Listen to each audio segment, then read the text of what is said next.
Hi guys, I am Nicole. Welcome to my channel. I am a homeschool mom of three girls, a 7-year-old, 4-year-old, and 1.5-year-old. So I wanted to do a quick review slash chit chat about Beautiful Feet, Early American History for primary grades. Yep. It is a literature based, probably Charlotte Mason based history program. And I kind of wanted to just talk about it real quick because I had a hard time finding much information about Beautiful Feet when I was making the decision to purchase it. So I bought Beautiful Feet in the middle of first grade, so we are still finishing this up. But I feel like I'm far enough along to have an opinion. I chose American history because I feel like it's great to have kids learn about their home, their community, their neighborhood, and their state, and then move on to American history before they learn world history. So that is why I chose early American history. I like the approach that Beautiful Feet has. I like that it is, what is it? I like the approach that Beautiful Feet has. It is full of books and stories, and it's full of picture books, which I actually really like. I think picture books really help paint the story and paint the picture for your kids so they relate to history more. I don't think that this is an interesting video. I'm not saying it's fun of things. Okay, so first I'd like to say that Beautiful Feet is a Christian-based history program. I find that it's presented as not super Christian based when you research it, but it is. It is, although it doesn't talk about creation and stuff like that, it is early American history. It really ties everything back biblically, and it is very much from the white perspective, and it is also an expensive curriculum. You can purchase just the teacher's manual and try to find the other books at your library or thrift books or whatever. That was too difficult for us for this year, and we didn't find any at our library, so we purchased the whole package, and it is a lot of money. It's a lot of money because it's a lot of picture books. So to start with, this is the teacher's manual that you get. It has a list of the books, and it has a list of the order that the books go in, which is actually all I'm using now. But when you get this, it has lesson 1. It has Bible verses your child is supposed to copy most of the time. It has lesson information or like stuff to talk to your kid about. Most of it is common sense. It would just be reading comprehension questions or connecting it for your child. And then this is an example of the coloring page that it comes with.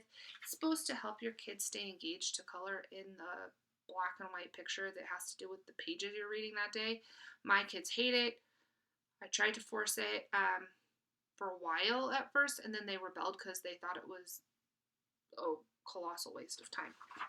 I don't necessarily disagree with that. How they have it set up is that you read a couple pages a day, not necessarily a whole book or a whole chapter. The reason that I don't like that, and I kind of roll my eyes at that, is because I want to do my own pace. Sometimes my kids want to read 3 pages. Some days they want to read a whole chapter. I like being able to control that, and so that's what we're doing now. And we don't need the Bible stuff in there. It's not necessary in our life. And the coloring pages my kids hated too.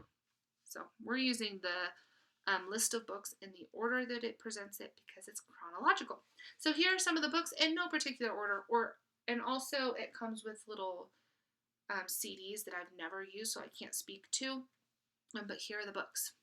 We have The Pilgrims of Plymouth, The Winter Valley Forge, Matchlock Gun, The 4th of July,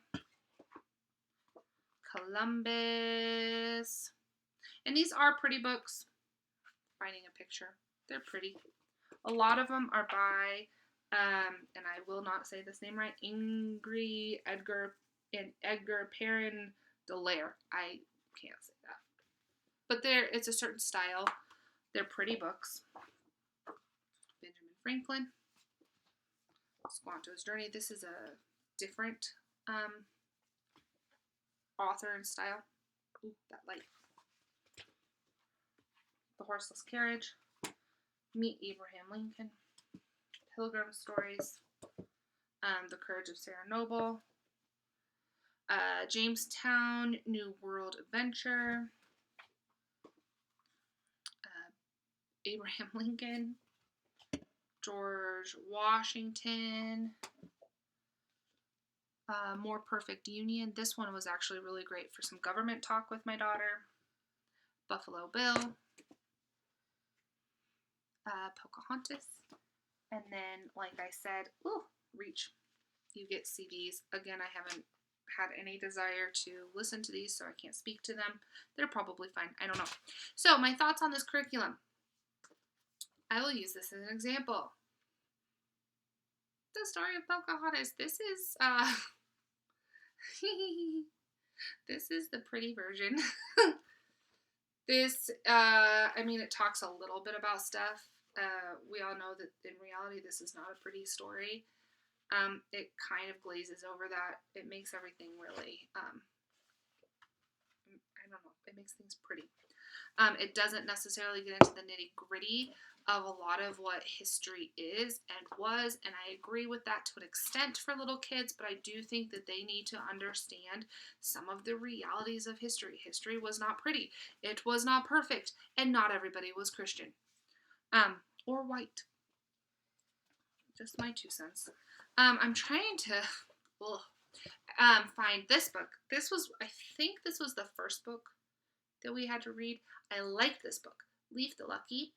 The reason I liked this book, not only was it pretty and it started my daughter feeling really engaged, but in one page of it, it discusses how he was not Christian at first, and he believed in multiple gods.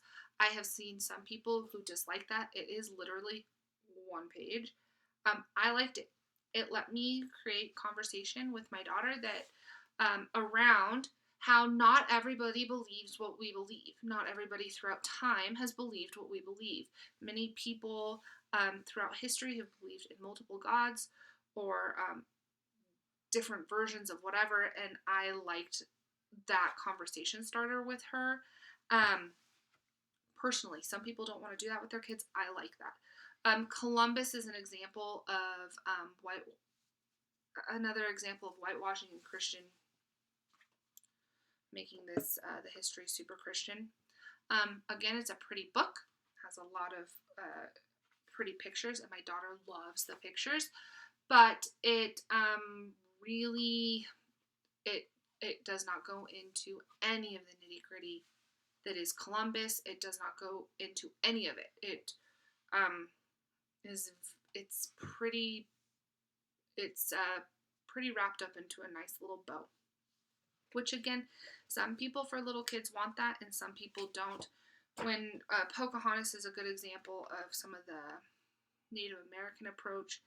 Again, it doesn't go into any of the nitty gritty, which, I mean, I keep saying that. I don't want my kids to think history has been perfect. I don't want them to think that everybody wants to be white and Christian. I don't think that that's the reality of the world. So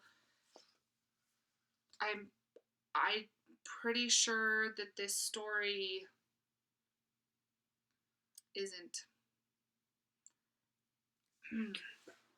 I'm pretty sure that this story isn't accurate. For example, it's everybody loved him and he was captured for a short amount of time, but it was okay and he got away and he proved that, whatever, he proved to the white people that he was good enough. And I don't necessarily think that that's a great approach. And so my thoughts on this curriculum is that it is very pretty books. I will never use this curriculum again in that way as the whole entirety of our history. I will probably bring out some of these books because they are really pretty. Um, and I can use them as conversation starters, and I can use them as jumping off points for a little bit more accurate history. Um, but they will never be the spine of our homeschool history because everything is wrapped up in a pretty bow. Everything is from the white perspective, and everything is it almost feels and presents that everybody wants to be Christian, and everybody throughout history, and all the influential people throughout history become Christian, and that is not true. So yeah, that's my thoughts. I don't know. I wasn't very concise, but it's just I wanted to like this curriculum. I really did. I liked that my daughter got really excited about it. I wanted her to like it. I wanted her to learn a lot and love it, and I think it's done some of that. But I wanted to love it too, and I don't necessarily. So that's my 2 cents. Hopefully, next year's curriculum, or the curriculum that we are preparing for next year, will like better, and it will fit our homeschooling style a little bit better. So please, I will really like to do American history again at some point, especially with my younger girls. So please comment and tell me what are some good American history programs, because I don't even know. So if you want more videos like this, just kind of my 2 cents on things, don't forget to like and subscribe. Thanks.